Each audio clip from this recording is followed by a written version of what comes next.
Assalamualaikum warahmatullahi wabarakatuh. Halo, apa kabar anak-anak? Bertemu kembali dengan Ibu Imas Nurhayati pada pelajaran sosiologi kelas 12. Pada pertemuan kali ini, kita akan membahas materi tentang dampak globalisasi terhadap kehidupan bermasyarakat. Tujuan pembelajaran pertemuan ini adalah siswa dapat mengidentifikasikan dampak globalisasi pada komunitas lokal. Mari kita lihat materi yang lebih lengkap. Dampak positif dari globalisasi. Dampak positif globalisasi kita bisa lihat. 1. Perubahan sistem pengetahuan dan teknologi. Pembangunan nasional telah memberi kesempatan yang seluas-luasnya kepada masyarakat Indonesia untuk memperoleh pendidikan mulai dari TK, SD, SMP, SMA, dan ke perguruan tinggi. Hal ini tampak jelas dari peningkatan taraf kecerdasan dan kepandaian sehingga mampu menyesuaikan diri terhadap lingkungannya. Kita bisa melihat kemudahan bersekolah di Indonesia. Yang kedua, perubahan nilai budaya.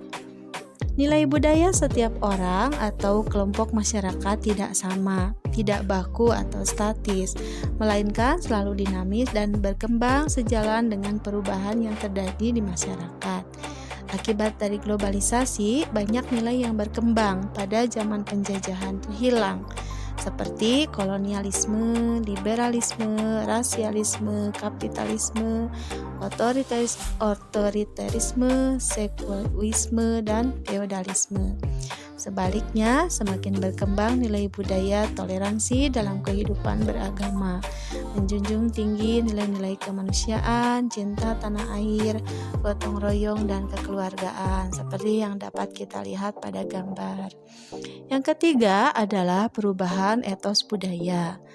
Etos budaya adalah watak khas budaya suatu kelompok masyarakat seperti ciri, sifat, dan adat istiadat.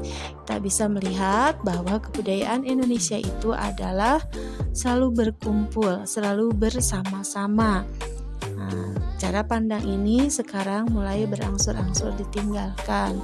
Masyarakat tidak selalu berkumpul, tetapi juga bisa berkembang, bekerja sendiri-sendiri untuk menggapai cita-cita yang lebih tinggi. Kemudian yang keempat adalah perubahan kepercayaan. Kepercayaan adalah salah satu unsur budaya yang cenderung terus berubah dan berkembang dari waktu ke waktu. Pada zaman dahulu, masih banyak masyarakat Indonesia yang untuk meraih kemajuan dan kesuksesan itu bertanya kepada dukun atau paranormal. Itu sekarang sudah mulai bergeser. Masyarakat sudah mulai percaya diri untuk mengubah kehidupan dan keadaan itu harus bekerja dan harus terus bersemangat untuk mengubah kehidupan. Kemudian perubahan pandangan hidup. Kita bisa melihat perubahan pandangan hidup masyarakat Indonesia dewasa ini tampak jelas dari perubahan sikap, perilaku, dan hasil karyanya. Prinsip pembangunan yang berwawasan lingkungan, kesetiakawanan sosial, dan juga kekeluargaan. Kita bisa lihat masyarakat Indonesia masih mampu untuk mempertahankan sikap kekeluargaan dalam kehidupan masyarakat. Kemudian, dampak negatif dari globalisasi juga sangat banyak. Yang pertama adalah keguncangan budaya atau cultural shock. Pada cultural shock, keguncangan budaya adalah guncangan jiwa atau mental seseorang atau masyarakat sebagai akibat belum adanya kesiapan menerima kebudayaan asing yang datang secara tiba-tiba. Seperti kita bisa lihat di gambar, itu adalah salah satu contoh seseorang yang hidup dengan latar belakang budaya tradisional, kemudian datang ke kota besar atau ke ibu kota, maka ia akan merasakan kehidupan yang berbeda. Misalnya dia harus mandi, harus makan, harus bekerja, harus bergaul, harus berbicara dengan kebudayaan yang berbeda dengan tempat asalnya. Apabila dia tidak mampu untuk menyesuaikan kebudayaan tersebut, maka mereka akan kalah dan tersisihkan, sehingga mereka akan tinggal di wilayah-wilayah kumuh. Kemudian yang kedua adalah ketimpangan budaya atau cultural lag. Yaitu ketimpangan budaya ini adalah ketimpangan salah satu unsur kebudayaan untuk menyesuaikan diri dengan unsur kebudayaan lain.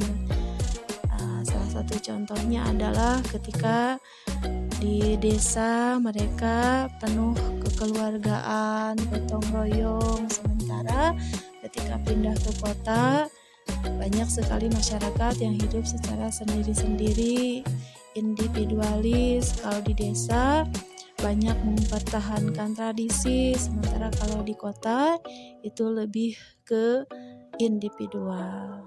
Kemudian yang ketiga adalah kehilangan unsur sosial budaya. Nah, ini terjadi akibat dari masuknya unsur sosial budaya luar yang kemudian menggantikan unsur-unsur sosial budaya yang tradisional. Banyak masyarakat ketika merayakan pernikahan banyak yang menggunakan pakaian-pakaian modern ala barat, banyak yang sudah melupakan adat istiadat yang tradisional. Kemudian pergeseran nilai budaya yang menimbulkan perilaku tanpa arah atau anomi, sehingga mereka karena globalisasi yang sangat gencar, kemudian waktu yang relatif singkat mengakibatkan berubahnya fungsi masyarakat, sehingga mereka merasa kebingungan, kehilangan jati diri dan menjadi rusak akibat pergaulan, akibat pengaruh obat-obatan, akibat pergaulan bebas. Nah, selanjutnya mari kita lihat pada pengaruh globalisasi terhadap komunitas lokal.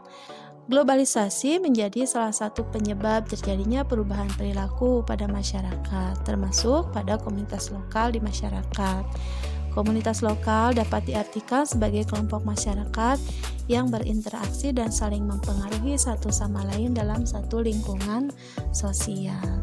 Kita bisa melihat ya dalam perkembangan globalisasi, perubahan terhadap komunitas lokal ini tidak hanya berdampak positif, tetapi juga ada dampak negatif sebagai salah satu bentuk perubahan komunitas lokal yang negatif.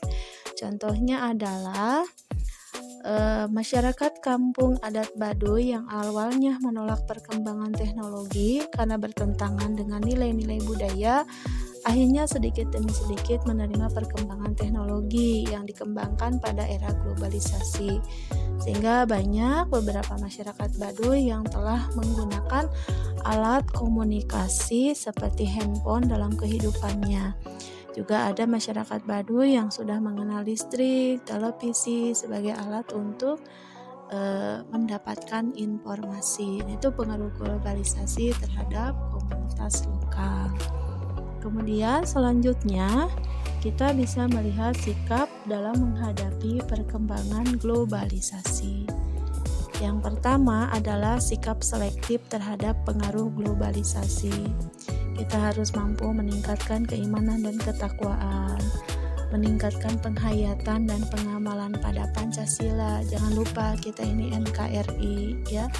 Kemudian menghayati dan mengidentifikasikan pembelajaran budaya tradisional, meningkatkan pengetahuan, meningkatkan pendidikan, meningkatkan kualitas produk dalam negeri, dan juga meningkatkan penguasaan teknologi supaya kita bisa menumbuhkan kinerja yang tinggi, menumbuhkan dinamika yang tinggi, supaya kita mampu berbaur dengan unsur-unsur perubahan yang baru.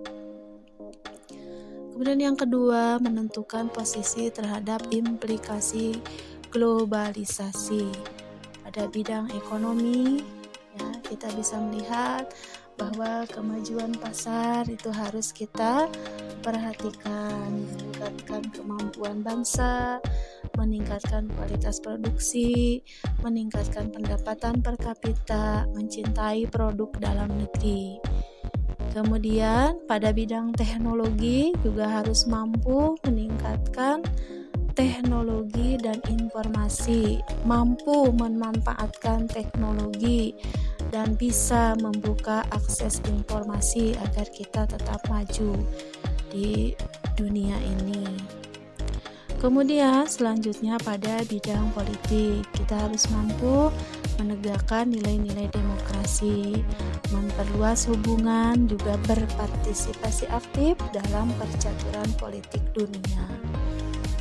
Lalu pada bidang hukum juga kita harus mematuhi peraturan hukum, lalu turut meratifikasi perjanjian hukum internasional dan juga menghormati peradilan internasional. Lalu pada bidang sosial budaya, kita juga harus turut berpartisipasi dalam kegiatan sosial internasional, menjunjung tinggi hak asasi manusia.